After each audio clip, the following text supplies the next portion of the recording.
Hola, en este momento quisiera compartir con ustedes, a propósito del reciente panel que tuvimos sobre la iglesia local, uno de los temas más delicados de tratar, y es cuando una persona o varias personas deben salir de la congregación. La Biblia nos presenta algunos casos de personas que se movieron o salieron de congregaciones, los cuales estos casos nos pueden ser de mucha utilidad para servirnos de referencia acerca de qué tipo de motivaciones nosotros podemos tener, cómo manejarnos, cómo identificarlas e inclusive cómo puede reaccionar la iglesia. Es mi opinión que todo movimiento que venga del Espíritu Santo debe producir unidad en la iglesia local. El pasaje al cual me refiero se encuentra en el libro de Hechos, capítulo 13, versículos del 1 al 3, los cuales voy a analizar brevemente para que sirvan de referencia. Había entonces en la iglesia que estaba en Antioquía, el nuevo centro eclesiástico, donde se había desarrollado ahora el fuerte del evangelio en el mundo gentil. Había entonces en la iglesia que estaba en Antioquía profetas y maestros. Miren las grandes ligas de los maestros que estaban allí y de profetas. Bernabé, que ya lo conocemos. Simón, el que se llamaba Níger o el negro. Lucio de Cirene. Manaén, el que se había criado junto con Herodes el tetrarca. Y nada más y nada menos que Saulo, a quien conocemos como Pablo. Nos dice el versículo 2 que ministrando estos al Señor, y esto es el elemento quizás más crítico de este pasaje, porque muchas veces las personas dicen que Dios los está moviendo de aquí para allá y de allá para acá, con lo cual no tengo ninguna dificultad cuando el Señor lo hace. De hecho, a mí mismo me ha movido en 3 ocasiones. En la iglesia donde conocí al Señor, llegué alrededor a los 10 años y durante 20 años estuve en esta congregación hasta que eventualmente 20 años después y productos de algunos cambios y desplazamientos en aquella congregación, el Señor me movió a buscar otra congregación. Terminé en la Iglesia Bautista Cristiana, donde duré aproximadamente 20 años más. Luego, sirviendo al Señor, el Señor me mostró permanecer y empezar a trabajar desde la Iglesia Bautista Los Prados, donde estoy sirviendo con mi familia hace aproximadamente 3 años. Pero el hecho es que el Señor muestra su voluntad a aquellos que están ocupados haciendo su obra. Es muy difícil que una persona que haya asumido el lamentable rol de espectador dentro de la vida congregacional pueda decir con cierto nivel de credibilidad y certeza que Dios lo está moviendo hacia ningún sitio. Ministrando estos, ¿quiénes? Los que ya se han mencionado en los versículos anteriores. Ellos no solamente estaban ocupados trabajando, lo cual a veces se convierte en una trampa en nuestra vida, y la razón por la cual los que estamos en posición de liderazgo vivimos fracasos, caídas, colapsos y desgaste espiritual, porque solamente nos encontramos o nos concentramos en lo que es el trabajar para el Señor. Pero estos hermanos no solamente estaban trabajando para el Señor, sino que estaban en comunión con el Señor. Y mira dónde está el próximo adverbio, dice ayunando. Ellos tenían un nivel de devoción, de oración, de buscar el rostro de Dios, de entregarse a Dios al mismo tiempo que estaban trabajando. Pues lo próximo que nos dice el versículo es que en ese entorno de devoción y de trabajo y de entrega a la obra de Dios, donde habían hombres de tanto poder, Digo el Espíritu Santo. Entonces viene la revelación de la voluntad de Dios, progresiva, no conocida y ahora particular para estos hermanos que se encontraban en esta congregación.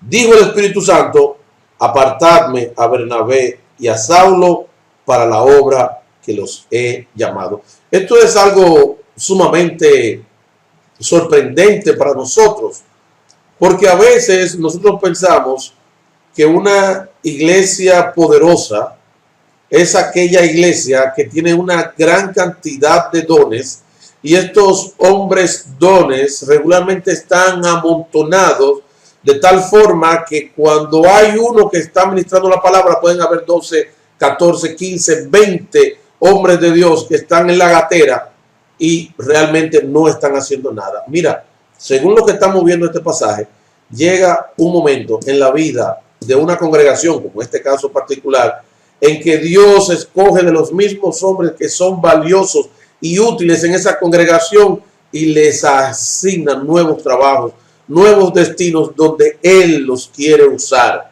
Que el Señor permita que nuestras iglesias puedan aportar estos hombres para la gloria de Dios y que Dios los identifique, los tenga por dignos de ser utilizados en un nivel diferente en su obra. Cuando nosotros vemos cuál fue la obra que Dios le encomendó a estos dos santos hombres y que Pablo termina asumiéndola luego de su separación de Bernabé, nosotros vimos que todo aquello que decía la palabra, que el Señor había dicho en su palabra, de que les serían testigos y que hablarían frente a reyes y que hablarían en ciudades y hasta los confines de la tierra, el más grande misionero se encuentra en este versículo y se llama Saulo. El que Dios llame hombres de dentro de nuestro grupo, dentro del staff, dentro del cuerpo de líderes, no debemos verlo como una debilitación del cuerpo, sino debemos verlo como una bendición el que Dios se haya fijado en alguno de nuestros compañeros. La iglesia en Antioquía, quedan muy pocos registros de ella. No sé si ni siquiera queda o está identificada su ubicación, pero su historia consta de que de allí se salió a evangelizar todo el mundo conocido. Dos de los miembros de esa congregación salieron a visitar, a evangelizar el mundo no conocido. Entonces, habiendo ayunado y orado, este es otro elemento. Muchas personas dicen que Dios me está llamando, pero ellos a su vez se constituyen en oráculos individuales, guardianes de la sana doctrina, a los cuales Dios les ha dado en secreto el conocer cuál es su voluntad. Eso no obedece al modelo bíblico que estamos viendo aquí. Y es cierto que Dios puede llamar hombres en circunstancias muy particulares, de mucho decaimiento, pero en la vida normal de una congregación que está viviendo en armonía y dedicada a servir al Señor con un fuerte énfasis en la oración, Dios también le va a mostrar su voluntad a los demás hombres, tal como sucedió ahí. De tal forma de que el cuadro de un joven inexperto, lleno de brío pero inmaduro, decide abandonar la congregación porque me tienen frenado y yo quiero hacer la voluntad de Dios, amigo, revísese. Usted puede estar frente a una de las trampas de su edad. Entonces, habiendo ayunado, fíjate, ya ellos tenían la palabra de Dios, ellos tenían el enfoque y la orden del Espíritu Santo, pero ¿qué dijeron ellos? Ellos se dieron a la oración, ellos buscaron el rostro de Dios, ellos confirmaron lo que Dios les había dicho, ellos quisieron entender más y eventualmente, después de haber ayunado y orado, ¿qué hicieron? Les impusieron las manos. Ellos reconocieron, ellos apoyaron, ellos recomendaron y ellos enviaron a estos hermanos a hacer la obra de Dios. Este es un caso de éxito, esta es una historia con un final feliz. No sé por qué no se repite más a menudo en nuestra experiencia congregacional, en que nosotros veamos como motivo de fiesta que Dios ha llamado uno de los nuestros para moverlos a actividades fuera del cuerpo local que antes no teníamos identificada para esta persona. Qué gran bendición. Fíjense cómo estos hermanos, a pesar de que salieron a hacer la obra de Dios en un esquema novedoso en el cual a ellos les faltaba mucha información, en el cual todo no estaba tan claro como nosotros quisiéramos sentirnos para estar cómodos, la iglesia le apoyó, la iglesia oró por ellos, la iglesia le impuso las manos, y nos estamos refiriendo al liderazgo, y la iglesia los envió. La pregunta es esta: ¿es posible salir en paz de una iglesia local? Sí, siempre que el Espíritu Santo esté motivando esta salida y que el propósito, tanto de los que salen como de los que quedan, sea glorificar a Dios por medio del servicio y hacer su voluntad. Un breve mensaje, un video casero, que creo que si nos dedicáramos a producir cortos como estos, podríamos ayudar mucho a la obra de Dios, utilizando nuestros dones independientemente. No necesitamos una plataforma compleja. Dios nos ha dado capacidades y bendiciones las cuales podemos servir a la gran comunidad, especialmente con la facilidad de estos medios electrónicos. Que el Señor les bendiga. Elías López.